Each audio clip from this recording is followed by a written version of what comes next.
ver que eu sou do sul. A minha terra tem o céu azul. É só olhar e ver. Eu sou do sul. É só olhar pra ver que eu sou do sul. A minha terra tem o céu azul. É só olhar e ver.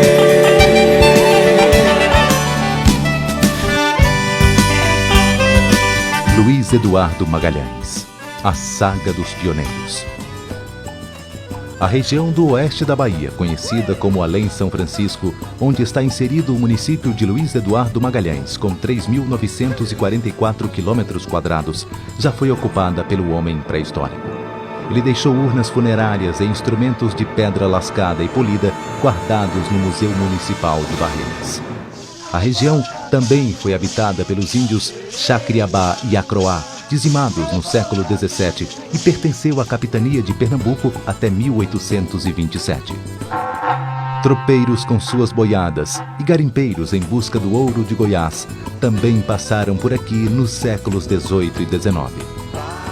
A partir de 1800, os pecuaristas da região passaram a levar seus rebanhos para os Gerais, quando seus pastos rareavam.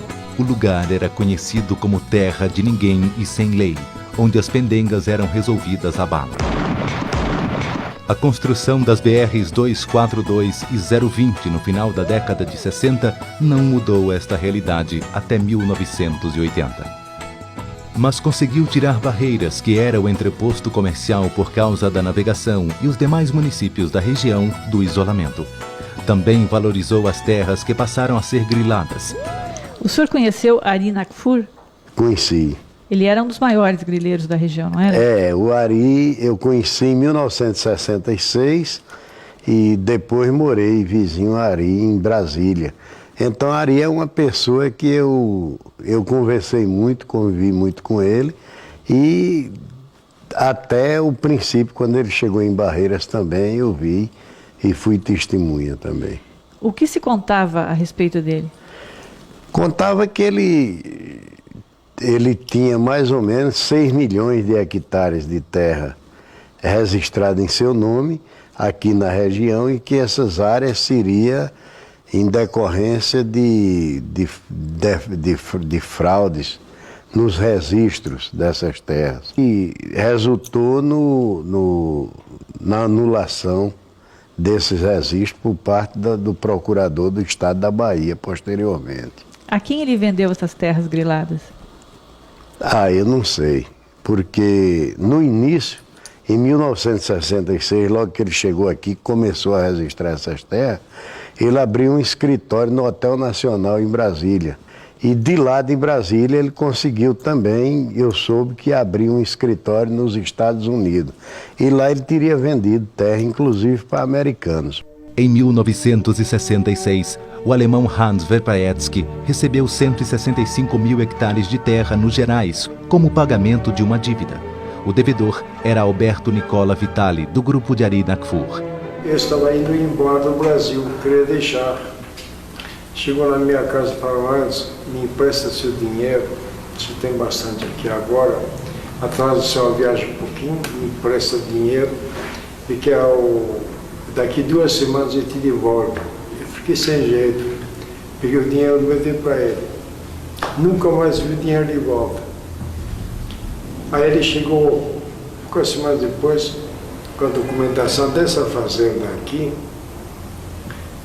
ele falou: antes, eu não posso te devolver o dinheiro. Bom, conveniência dele. Mas essa documentação aqui é muita terra, isso aqui não valia nada. Em 1968, Hans se estabeleceu na região, construindo a primeira casa do futuro município em sua fazenda Joá, hoje Paraíso 2 Joá. Da casa, hoje só restou o brasão que a enfeitava. Em sua fazenda, o alemão começou a implantar a cooperativa agropecuária do Vale do Rio Grande da Bahia. Mas seu projeto foi indeferido pelo governo brasileiro porque a maioria dos sócios era estrangeira. Eu criei gado, tive um gado muito bonito aqui. Cruzei o gado rei de pão com o gado charolês inglês, com o gado mestiço brasileiro. Os bezerros de 10 meses tinham 10 arrobas, mas só que lá no lugar disso aqui, a boia. Comida. Ah, bom. Se não tem comida boa para o gado, não tem raça boa. Hans também testou soja e trigo e em 1970 abriu a primeira pista de pouso dos Gerais, além do posto 94 com restaurante. Este posto vendeu combustível nas BRs 242 e 020 até 1975. Em 1974, Enedino Paixão, o Negão, se instalou com sua esposa Maria e filhos no entroncamento das BRs 242 e 020. Este pedaço de terra pertencia ao baiano Carlos Borges, que o batizou de Fazenda Marabá. Negão comprava peles de animais, borracha de mangabeira e vendia bebida e refeições para os que transitavam pela estrada. Na época, o 4º Batalhão de Engenharia e Construções do Exército, 4º BEC, já havia asfaltado a estrada até Roda Velha. Quem é que parava aqui? Aqui parava muitos caminhoneiros. Quantos caminhoneiros por dia? Mas tinha dia que parava 7, 8, 9, tinha dia que parava 10, 12, dormia, amanhecia o dia cheio de caminhão na frente da casa, na pista até muito embaixo, só caminhão dormindo. Levantava cedo, fazia café. Qual era o número de carros que paravam aí? Parava muitos, parava uns 10, 12, por semana. É. E por semana parava bem uns 30, 40. Parava muito. Tinha dia que parava 2 ônibus, 3, que a gente não dava nem conta de despachar. Em 1977, chegou à região o gaúcho Florentino Copete, natural de Cruz Alta. Junto com seus sócios, ele comprou a fazenda Mimoso de Arinacfur. A área tinha 172.800 hectares e contava com 3 casas construídas pelo 4º BEC. Que tipo de homem era Florentino Copete? Florentino Copete é um homem calmo, um homem com uma visão muito ampla. Ele tinha experiência de vida de lavoura e acreditava na região. Então, por isso, veio plantar o soja na Fazenda Mimoso. Pensando no futuro, Copete cedeu as primeiras terras para a empresa baiana de pesquisas agropecuárias, EPABA, para que ela fizesse experimentos com 9 culturas, entre elas a soja e o café. Copete também foi o primeiro a plantar nos Gerais lavouras de arroz e soja em 1978. Em junho de 1979, ele vendeu as primeiras 200 sacas de soja para Minas Gerais, como atesta nota fiscal assinada por João Deckman Fogel, gerente e sócio da Fazenda Mimoso. Neste mesmo ano, desgostoso após pagar 51 posses de terra para seus pretensos donos, Florentino Copete vendeu a Fazenda Mimoso para o goiano Arnaldo Horácio Ferreira. Como e quando o senhor chegou aqui na região? Aqui na região eu cheguei procedente de Brasília. Eu vim olhar terras para compra para fins de reflorestamento no município de São Desidério. Por uma coincidência do destino, eu dei uma carona de Brasília para cá para um corretor que havia vendido as terras da Fazenda Mimoso para um grupo aqui da Bahia. Por coincidência, 4 dias após a minha chegada em Barreiras, voltando de São Desidério e acertando as contas no hotel para retornar. Encontrei com ele casualmente e ele me perguntou o que eu estava fazendo ali naquele momento. Estava acertando a conta para retornar. Eu não faça isso. O negócio da Fazenda Mimoso não saiu até agora e se não sair, o senhor vai ser meu candidato. Esta fazenda serve para o senhor comprar, porque era uma fazenda muito boa, muito bonita e tal. E com isso ele me iludiu e segurou no hotel mais 2 ou 3 dias, até que o negócio definitivamente ficou desfeito com o grupo e eu entrei no negócio da fazenda, né? Assim começou a nossa história aqui na Bahia. Arnaldo Ferreira não acreditou no café e não levou adiante a lavoura com mais de 2.000 pés plantada com sucesso por Copete, mas manteve alguns dos experimentos, entre eles a lavoura de capim. Em 1980, o baiano Carlos Borges também vendeu seus 469 hectares de terra para Arnaldo Ferreira. Ali, ele construiu o posto Mimoso, dando início à sede do atual município. No final dos anos 70, apesar dos grandes grupos de grileiros já terem sido desbaratados pela Polícia Federal, a grilagem de terras na região continuava. agora nas mãos de centenas de grileiros menores que se hospedavam no Hotel Barreiras, de Antônio Honorato de Souza. Os jagunços também se hospedavam no Hotel Barreiras? Exato, eles se hospedavam lá. Como eu havia dito antes, é como se fosse aqui uma ocupação do Velho Oeste, do Texas, na América do Norte.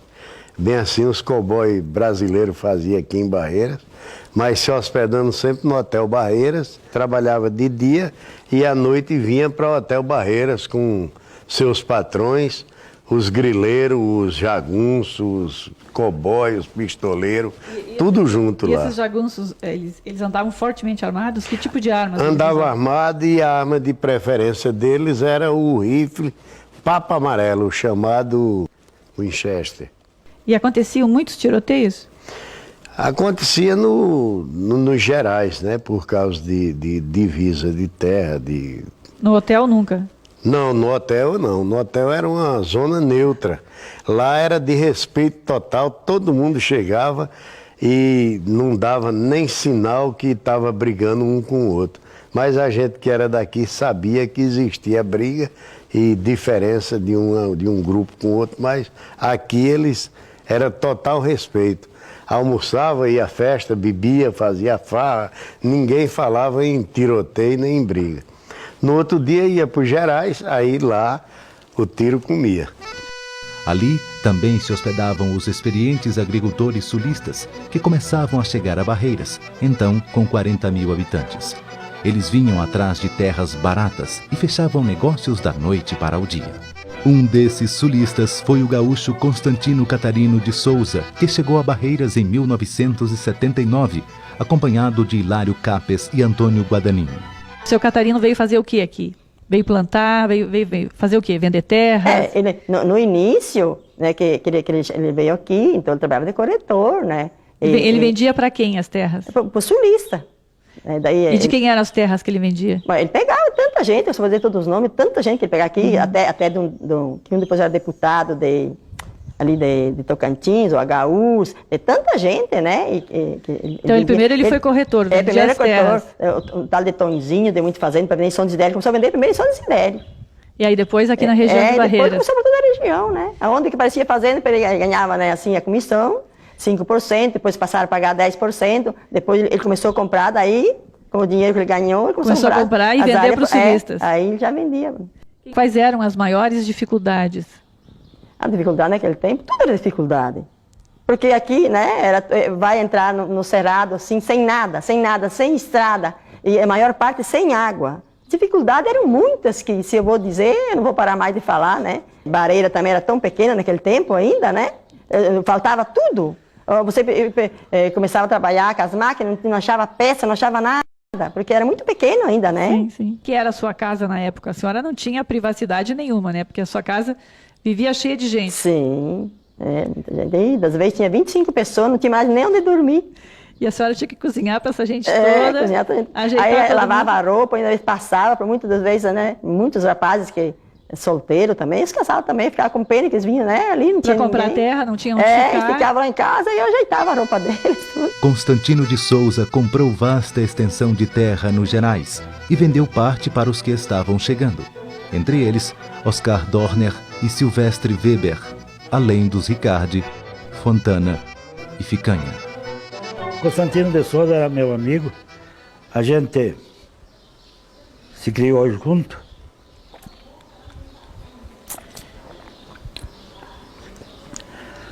Até a gente, quando fala nele, a emoção é muito grande.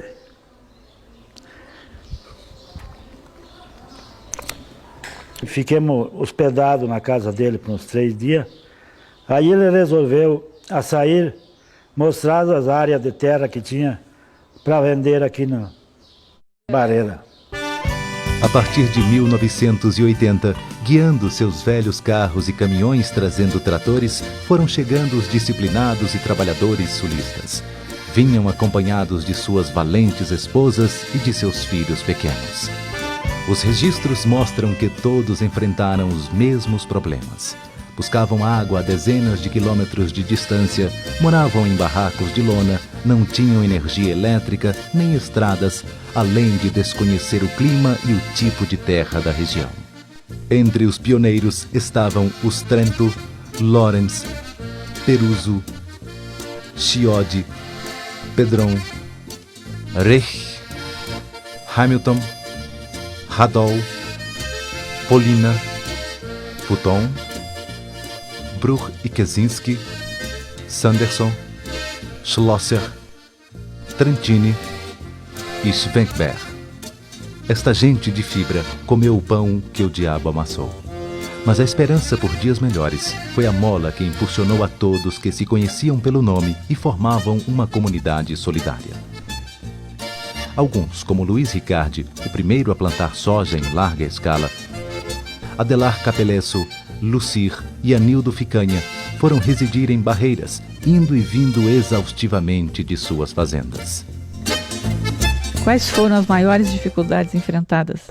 As maiores dificuldades na região, no início, foi o problema de reposição de peças, a tecnologia, o problema de abastecimento de diesel, que a gente vinha na cidade buscar diesel, né? Tinha que vir com uma caminhonete buscar diesel na cidade. E a infraestrutura geral da cidade e da região também, que não tinha nada, né? Quase todos os dias a gente ia para Barreira, para a fazenda, para levar diesel, peça, a alimentação que precisava. Inicialmente, nós não tínhamos estrutura na região para se fazer plantio de lavoura mecanizada. Nós tínhamos carência de máquinas, peças principalmente. Nós, inclusive, adquirimos tratores que vieram do sul, que a representação que nós tínhamos aqui, se não me falha da memória, era só da Massey Ferguson, muito carente. E em termos de peças, a gente até tinha que solicitar do Paraná, muitas vezes, certas peças que a gente precisa dentro de uma fazenda. E na cidade a estrutura de Barreiras era muito pequena, era uma estrutura ainda em termos de saúde muito precária, educação também bastante frágil e o próprio comércio também muito fraco. O senhor, como sulista, enfrentou alguma discriminação? Não, é claro que existe uma certa diferenciação de costumes, entendeu?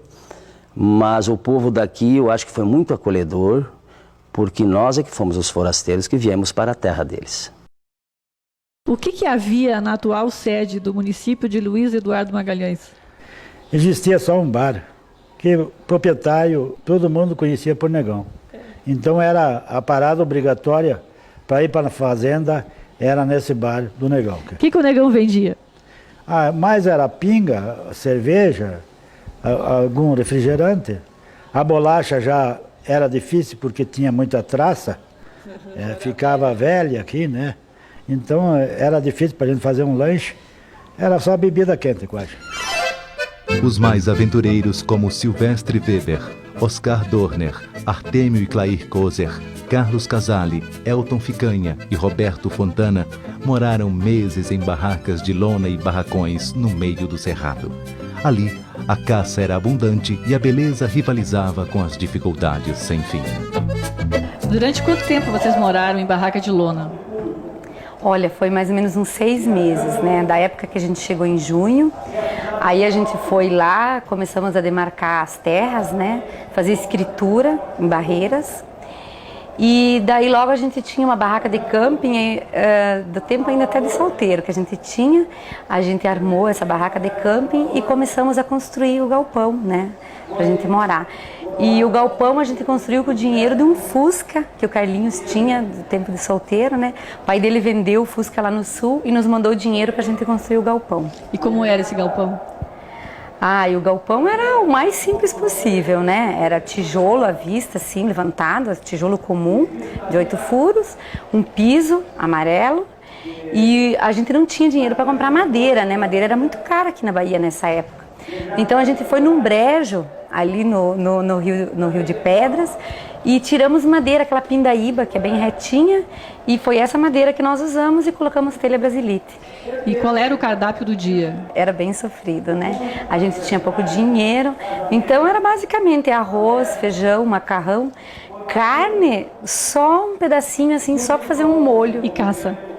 Caça, bom, depois de uns meses que a gente estava morando aqui, o Carlinhos começou a pegar tatu, né? Quando a gente começou a abrir a terra, Então, devagarinho eu fui aprendendo a como fazer, né? Porque eu também não sabia fazer, porque eu lá no sul a gente não comia essa caça, né? Então eu fazia um tatu enfarofado que era uma delícia. Até hoje ele fala. Você dividia, junto com o Carlinhos, as horas no trator de noite, não era? Dividia. Qual era o teu horário? Meu horário sempre era das 6 da tarde até meia-noite. E da meia-noite até amanhecer o dia ele ia para nivelar, né? Como é que era lavar roupa, cozinhar, nessas condições precárias, sem água encanada, sem energia elétrica e mesmo sem uma casa normal? A roupa eu lavava toda no sábado de manhã que a gente ia buscar água na cabeceira do Rio de Pedras. A quantos quilômetros? 14 quilômetros. A gente ia de trator, com uma carretinha que puxava o trator, botava tambor de 200 litros, daqueles de óleo, e aí a gente chegava lá, enquanto o Carlinhos enchia os tambor de água, eu do outro lado da estrada eu lavava toda a roupa da semana. E durante a semana a gente tinha que passar com 750 litros de água, cozinhar, tomar banho e limpar a casa, tudo com essa água. Como foram os primeiros tempos? Foi muito difícil, não tínhamos estrada, não tinha água, nós puxávamos água a 20 quilômetros sem condições, puxávamos água com trator, com pipa. Nós ficamos na base de 30, 40 dias embaixo de barraco de lona, com chuva, com sol. E assim foi nosso começo. Como é que vocês acharam a área? Olha, a informação que o Constantino nos deu que tinha que seguir numa posição lá, tantos quilômetros e virar para a direita, mais 6 quilômetros que nós estaríamos dentro da área. Só que ela não estava demarcada ainda exatamente onde era a nossa área, né? Então fizemos isso e acampamos lá no meio do cerrado e começamos a abrir, preparar a madeira para construir o galpão, até que foi demarcada a área. E nesses primeiros tempos, vocês moraram em barraca de lona também? A primeira casa foi uma barraca de lona, ficamos 30 dias na barraca de lona. Até que demarcaram a área, aí nós construímos um galpão de madeira e daí busquei a família para morar dentro desse galpão. Quem mais morou nesse galpão? Olha, daí a gente foi acomodando os próximos que vinham, né, que não tinham onde se acampar, para não precisar morar em barraca de lona, né? Então se acampavam lá em casa, dentro do galpão, até que eles se montavam a casa. Quem foram os próximos que vieram depois do senhor? O senhor foi o primeiro, foi o pioneiro em Bela Vista. Veio o Artêmio Corza também, se acampou embaixo de uma lona lá, próxima à minha área. Depois foi o Roberto Fontana e o Lucílio Fontana. E aí depois foi a família do Anildo Ficanha. O que mais que o senhor enfrentou de dificuldade? Olha, além das estradas ruins, a gente não pode nem contar hoje quantas foram, né? Foram muitas. Que a gente for mencionar tudo, dá uma lista bem grande. A gente não tinha a estrutura necessária, as coisas necessárias para fazer o serviço, né? Então eu, em cima do trator, e a minha esposa amarrava o cabo de aço nas árvores e eu derrubava elas, né?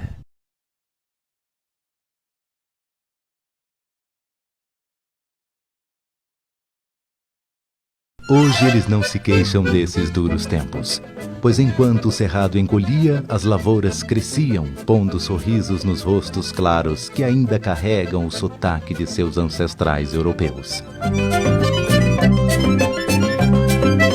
Assim, começaram a nascer os núcleos de Bela Vista e Novo Paraná, integrando a povoação de Mimoso do Oeste, conhecida pelos baianos que aqui viviam como Buriti da Palha Mole.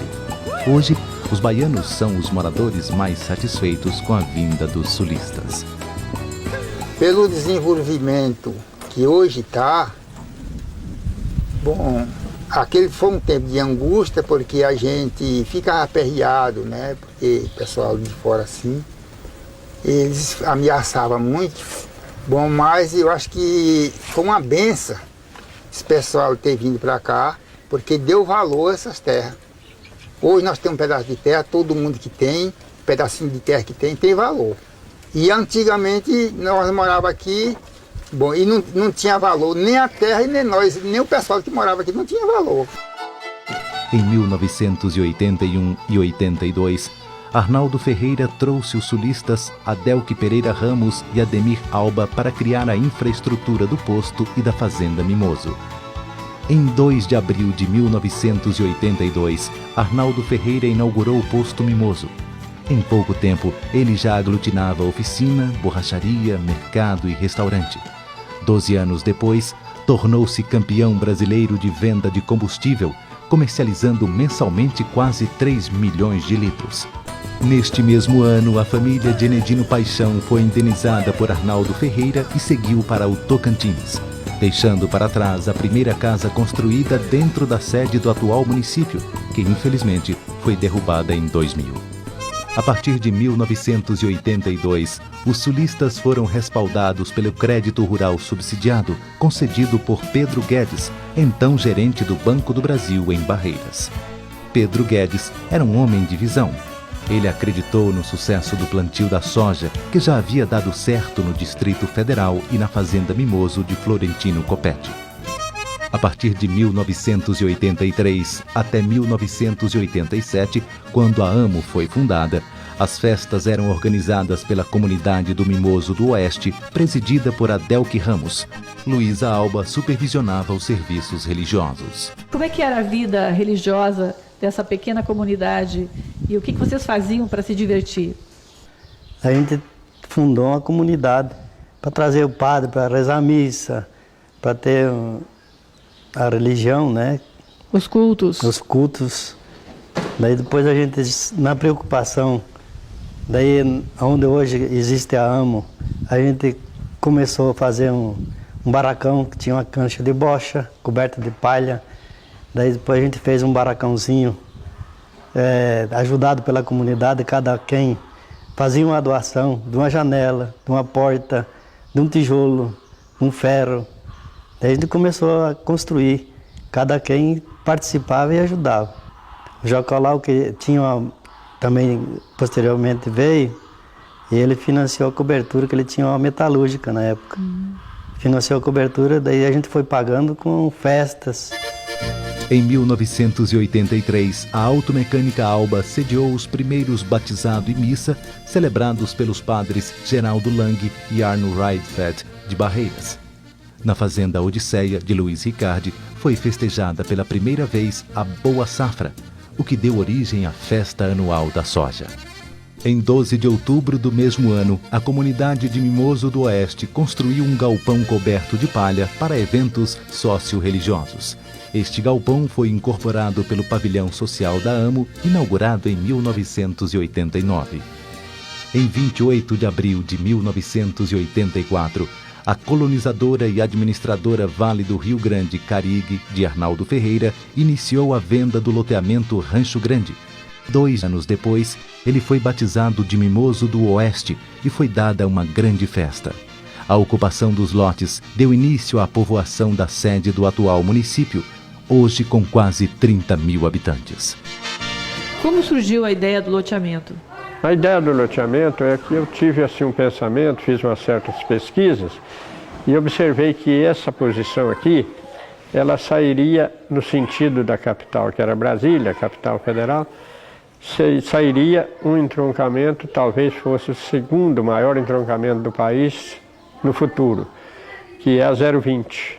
E com isso, começando a surgir a agricultura, eu resolvi colocar o posto e pensando já na cidade. Tanto que em 1980 eu já pensei em fazer o traçado, o loteamento, tudo. Demoramos um pouco porque eu queria ver se conseguia um projeto bem audacioso de uma cidade moderna. Foi nesta época que Arnaldo Ferreira vendeu 50 mil hectares de terra para o coronel Haroldo da Cruz, um paranaense que já trabalhava como corretor para ele e que trouxe muitos sulistas para a região. A água e a energia à base de gerador eram fornecidas aos primeiros habitantes por Arnaldo Ferreira.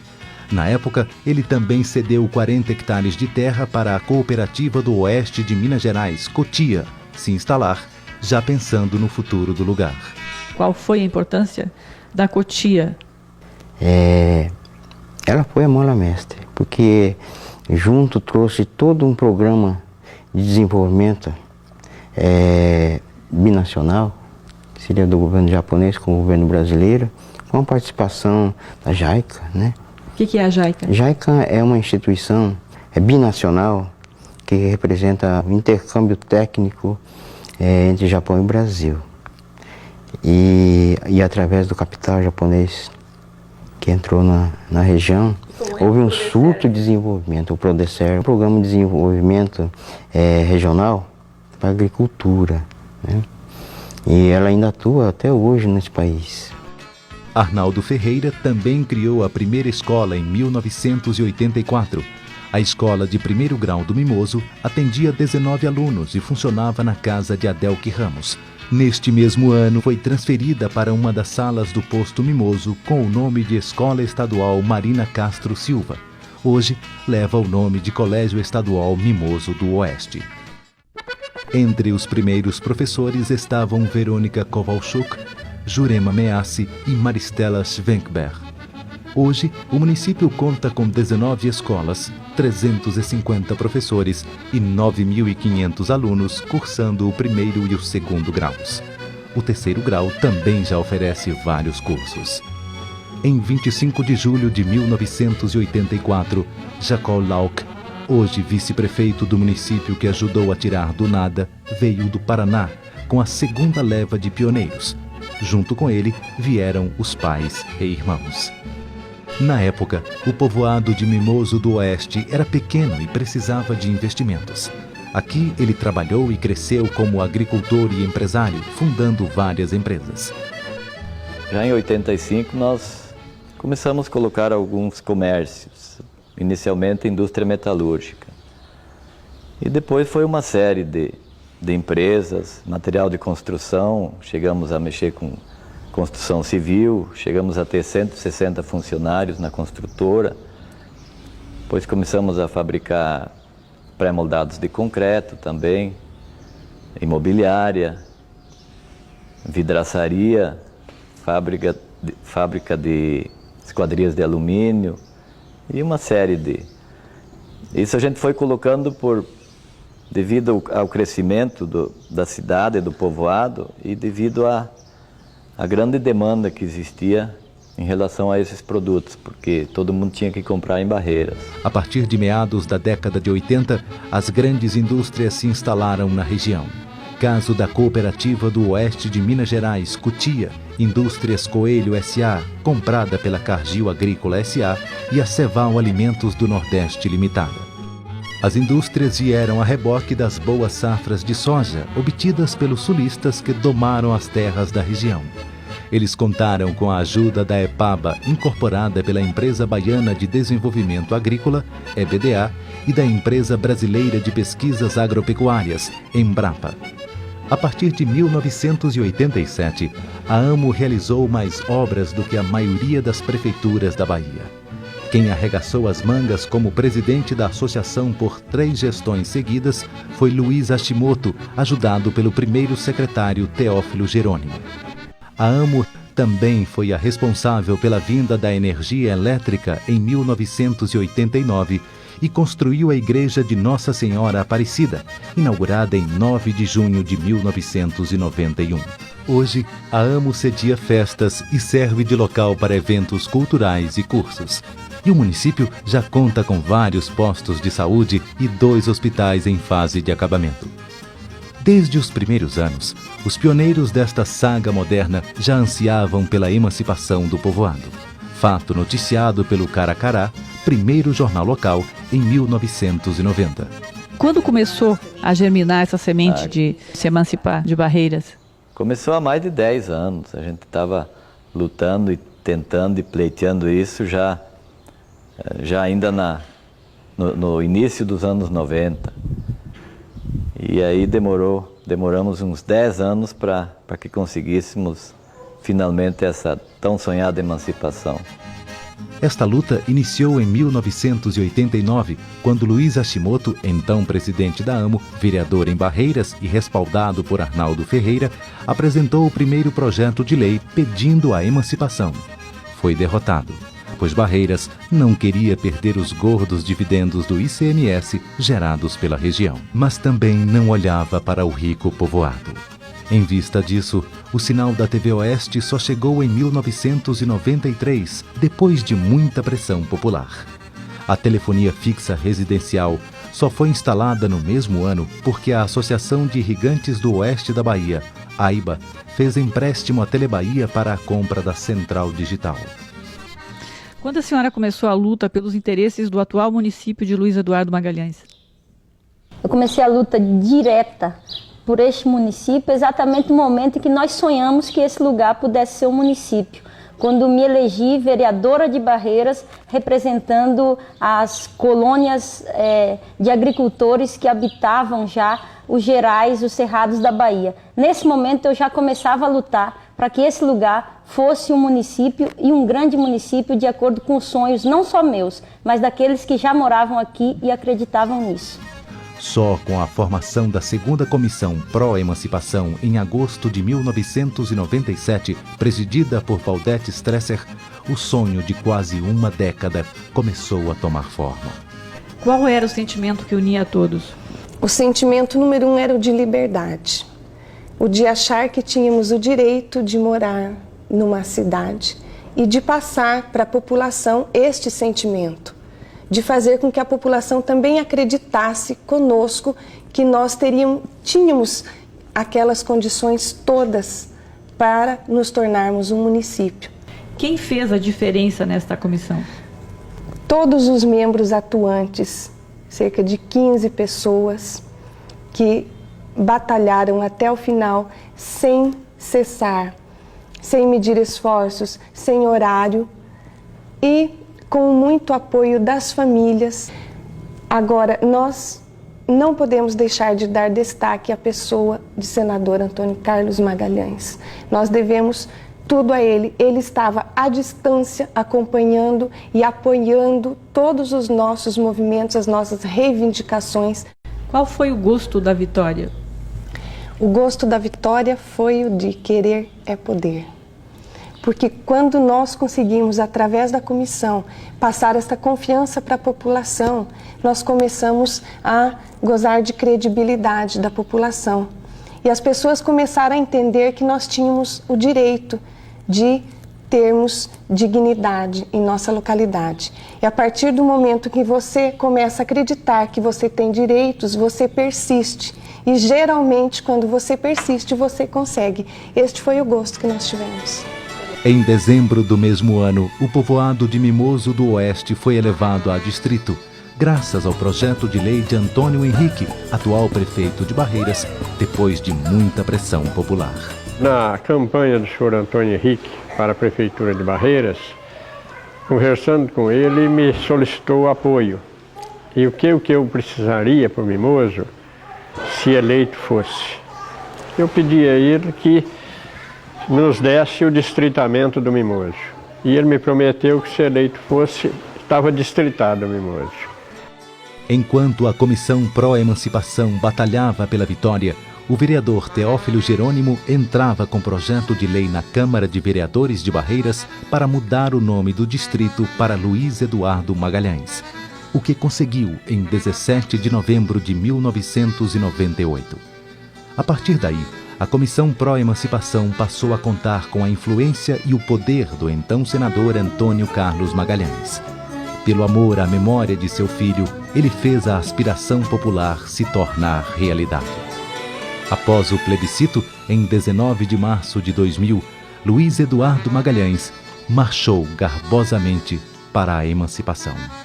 Fato que aconteceu em 30 de março de 2000, graças ao projeto de lei da deputada Jusmaria Oliveira, do PFL, apresentado à Assembleia Legislativa do Estado da Bahia no final de 1999. Em 1º de outubro de 2000, aconteceram as eleições municipais. Em 1º de janeiro de 2001, deu-se a posse do prefeito Osiel Oliveira e da Câmara de Vereadores de Luiz Eduardo Magalhães. Os vereadores empossados foram Luci Ficanha, Teófilo Jerônimo, Alaídio de Moura, Jaime Capelesso, Luzia Fontana, Cledinei Bosa, José Queiroz, Ana Amélia Junqueira e Domingos Carlos Alves. Neste percurso cheio de dificuldades que culminou com a emancipação do município, A figura forte e determinada da ex-vereadora e deputada Jusmaria Oliveira fez a diferença. A filha de Dona Lídia e de seu Constantino Catarino de Souza não negou o sangue pioneiro que lhe corre nas veias, tornando o sonho possível com a sua luta. O pequeno núcleo, fundado em 1980 por sulistas e goianos a 90 quilômetros de Barreiras, 540 quilômetros de Brasília e 990 quilômetros de Salvador, é um rico município. Conta com 750 empresas registradas e no Centro Industrial do Cerrado já estão se instalando 6 das 25 empresas protocoladas. Luiz Eduardo Magalhães soma com os demais municípios do Oeste Baiano 1.138.000 hectares de área plantada, produzindo anualmente 3.377.000 toneladas de soja, milho, café, algodão e frutas. O sucesso da lavoura, a partir da chegada dos agricultores sulistas, não apenas enriqueceu toda a região, mas também a alçou no cenário nacional como a maior produtora de grãos do Nordeste. Dos pioneiros, infelizmente, alguns já se foram, perdendo parte daquilo que ajudaram a construir. Caso de Oscar Dorner, Otmar Schwenkberg, Severino Fracaro, Wenzel Salvador, Dioclésio Ramos, Arsênio Hempel, Haroldo da Cruz, Enedino Paixão e Constantino de Souza. A época dos barracos de lona, das estradas intrafegáveis, das cobras dentro dos barracões, da falta de água, energia e de comunicação, ficou para trás, apesar de ser recordada com saudade. Você tem saudade dessa época? Ai, saudade sim não, mas eu lembro muito. Tem dias até em que eu me emociono, choro quando eu falo, né?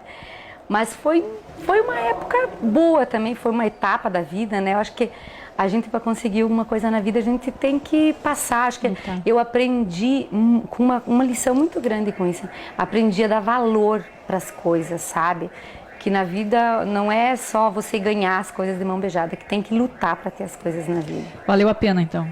Valeu, muito. Eu acho que eu não sei de onde que eu tirei tanta força e tanta coragem para passar por tudo isso que eu passei, mas eu acho que valeu a pena e sempre vou agradecer a Deus por ter passado por isso. Hoje, a gente lembrando e contando até emociona. Emociona, sim. Mas, graças a Deus, a gente venceu a batalha, né? E a batalha foi dura, né? Foi muito dura. Temos saudade porque a gente tinha uma grande amizade. As pessoas que a gente encontrava parecia gente de casa, gente da família. A gente fez uma grande amizade com o pessoal que foi se chegando, né? Então, a gente sente saudade que a gente começou do nada. Hoje, felizmente, a gente tem um começo até razoável, mas é bom que a gente começa do nada e consegue crescer. Então, isso que é importante para nós.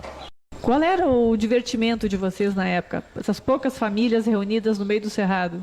A gente se juntava, 10, 12 famílias lá, e pegava gaita, violão, né? Aí um cantava uma coisa, outro cantava outra. Aí daqui a pouco a gente começava até a dançar, né? Para entreter o tempo, né? Quando era nos domingos, onde é a Bela Vista hoje, embaixo no pé da árvore, lá a gente rezava o culto. O que continua igual são as suculentas churrascadas, regadas a muita cerveja.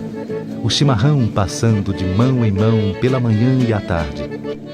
Os festejos da Semana Farroupilha e as festas animadas do CTG Sinuelo dos Gerais, fundado em 1991, que congregam a todos. Hoje, o futuro plantado com o suor dos rostos claros dos pioneiros que chegaram de Malaicuia há 22 anos, pertence a todos. Sulistas, goianos, paulistas e baianos. Assim como a riqueza gerada, que deve crescer mais ainda daqui para frente.